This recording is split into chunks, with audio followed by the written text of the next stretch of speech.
ফিরে এলাম আমরা আবার সেই গল্পে। দাদু আমাদেরকে এক বাড়ি থেকে আরেক বাড়ি নিয়ে যাচ্ছিল মাঠে মাঠে। মেঘ তখন প্রায় বৃষ্টির মুখে।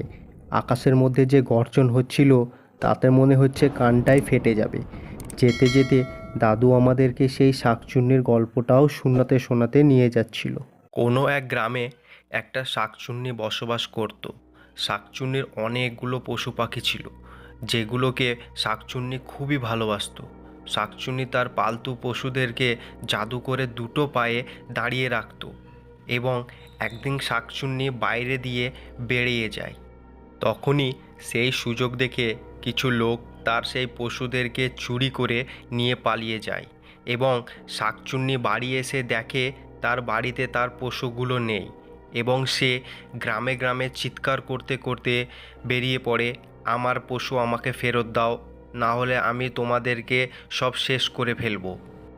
শাকচুন্নি গ্রামে চিৎকার করতে শুরু করে এবং তার সে চিৎকার শুনে গ্রামের লোকেরা বেরিয়ে পড়ে এবং তাদেরকে বলে, আমার পশু আমাকে ফেরত দাও, নাহলে আমি তোমাদেরকে সব শেষ করে ফেলবো।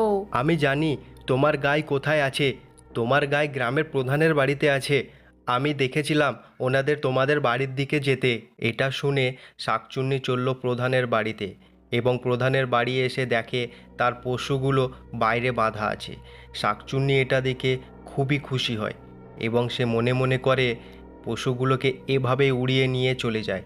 কিন্তু প্রথমে এদের সাথে বদলা তো নিয়ে নি, এরা যা ব্যবহার করেছে আমার সাথে। এই প্রধান, বাইরে আয় প্রধান। তারপর শাকচুন্নি তার পশুদের মধ্যে তার জাদু দিয়ে অনেক শক্তি দিয়ে দেয় এবং তার পশুরা প্রধানের বাড়িতে ঢুকে ভাঙচুর করতে শুরু করে দেয়। সেটা দেখে প্রধান চিৎকার করতে শুরু করে এবং বলে, আরে তোমরা এ কি করছো?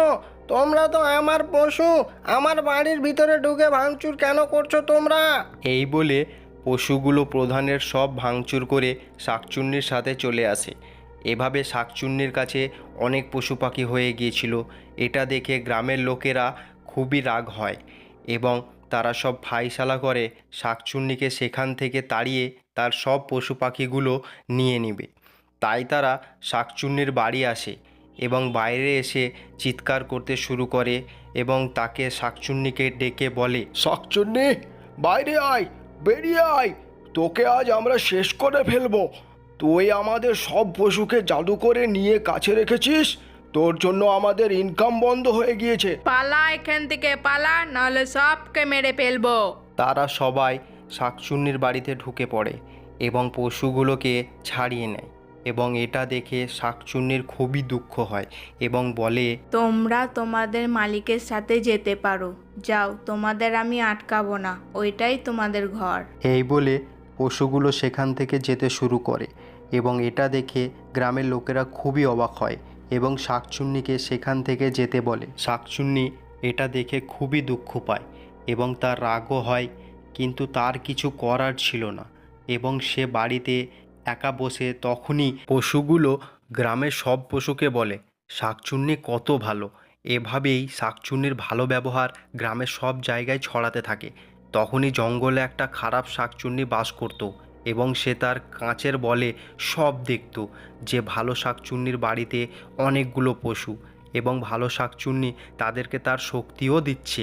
এটা দেখে খারাপ শাকচুন্নির খুবই রাগ হয় এবং সে ভালো শাকচুন্নির বাড়ি এসে সব পশুদের মধ্যে ঝগড়াও শুরু করে দেয় এবং সেটা দেখে ভালো শাকচুন্নির ও খারাপ শাকচুন্নির মধ্যে মারপিট শুরু হয়ে যায়। কিন্তু খারাপ শাকচুন্নি তার জাদু দিয়ে ভালো শাকচুন্নিকে ঘায়েল করে দেয়। এটা দেখে সব পশুগুলো বলতে শুরু করে, দেখো, যে আমাদের সুস্থ করেছে আজ সে নিজে অসুস্থ হয়ে আমাদের কিছু করতে হবে, চলো। এইদিকে খারাপ শাকচুন্নি গ্রামে অত্যাচার শুরু করে দেয় এবং গ্রামের লোকেদের মধ্যে দৌড়াদৌড়ি শুরু হয়ে যায়। এদিকে সব পশুগুলো তাদের শক্তিকে একসাথে করে শাকচুন্নিকে ভালো করে তোলে এবং শাকচুন্নি গ্রামের দিকে এসে দেখে খারাপ শাকচুন্নি সব আগুন লাগিয়ে দিয়েছে। আচ্ছা, তুই তো দেখছি চলে এসছিস, মনে হচ্ছে তোর পশুদের বেশ শক্তি আছে। তুই কি করবি? আমার অনেক শক্তি। হ্যাঁ, আমার পশুদের অনেক শক্তি আছে, আমি তোকে ছাড়বো না।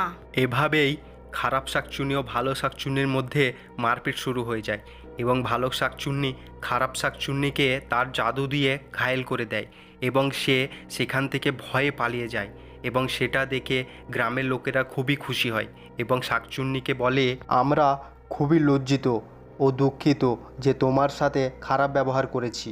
তুমি গ্রামে এখন থেকে থাকবে এবং আমাদের রক্ষা করবে। এভাবেই শাকচুন্নি গ্রামে থাকতে শুরু করে এবং সবাই হাসি খুশি থাকতে শুরু করে দেয়। তো বন্ধুরা, আমাদের গল্প যদি আপনাদের ভালো লেগে থাকে তো আমাদের ভিডিওটাকে লাইক করে দিয়ে চ্যানেলটাকে অবশ্যই সাবস্ক্রাইব করুন, যাতে এই রকম গল্প আমরা আবার আপনাদের সামনে আনতে পারি। ধন্যবাদ।